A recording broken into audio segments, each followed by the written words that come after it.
સુરતમાં વધતી ટ્રાફિક સમસ્યાને ધ્યાનમાં રાખી ટ્રાફિક પોલીસ દ્વારા ખાસ ડ્રાઈવ હાથ ધરવામાં આવી હતી। કતારગામ વેડ રોડ પર ગેરકાયદેસર દબાણ દૂર કરી ટ્રાફિક વ્યવસ્થાને સરળ બનાવવાનો પ્રયાસ કરવામાં આવ્યો છે। સુરત ટ્રાફિક પોલીસ દ્વારા કતારગામ વેડ રોડ વિસ્તારમાં ટ્રાફિક સમસ્યાના નિવારણ માટે ખાસ ડ્રાઈવ યોજવામાં આવી હતી। આ કામગીરી દરમિયાન ટ્રાફિક પોલીસ સાથે સુરત મહાનગરપાલિકાની ટીમ પણ જોડાઈ હતી।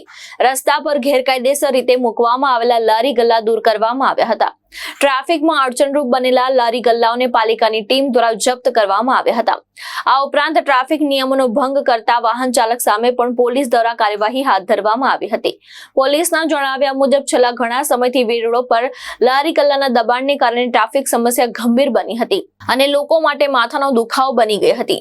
આ કામગીરી બાદ વેડ રોડ વિસ્તારમાં ટ્રાફિક વ્યવસ્થા વધુ સુગત બનશે તેવી આશા વ્યક્ત કરવામાં આવી રહી છે।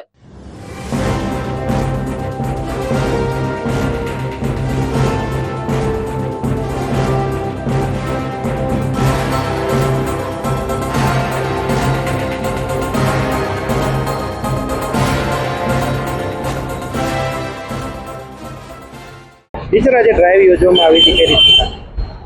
આજરોજ અમે કતારગામ વિસ્તારમાં સિંગણપુરથી લઈને આપણું જે વેડ રોડ છે ગુરુકુળ સુધી ત્યાં અવારનવાર ટ્રાફિક સમસ્યાઓ બાબતે અમને રજૂઆતો મળતી હતી, જેમાં ઘણી જગ્યાએ ફ્રૂટના ટેમ્પાઓ મૂકીને લોકો વેપાર કરતા હોય છે, એમ જ નાસ્તાને એની લારીઓ પણ આડેધડ ઊભી રાખી અને પછી એના નાસ્તો કરવા માટે જે વાહન ચાલકો આવે એમના આડેધડ પાર્કિંગ કરી અને ટ્રાફિક સમસ્યાઓ ઊભી કરતા હતા, જેના કારણે અમે આજરોજ કોર્પોરેશનની ટીમ સાથે મળી અને સમગ્ર રૂટ પર અમારો પોલીસ કાફલો તેમજ કોર્પોરેશનના દબાણ વિભાગનો સ્ટાફ મળી અને સમગ્ર રૂટ પર આજે જેટલી પણ અડચણરૂપ લારીઓ હતી તેમજ ટેમ્પાઓ હતા જેમાં નાસ્તાને વગેરેની લારીઓ ચાલતી હતી એ બધી જપ્ત કરવાની તેમજ દંડ કરવાની કાર્યવાહી કરી છે, જેથી કરીને જે રેગ્યુલર જે ટ્રાફિક થાય છે જતો હોય છે એમને કોઈ અડચણરૂપ ના થાય અને ટ્રાફિક સ્મૂથલી ચાલે એટલા માટે।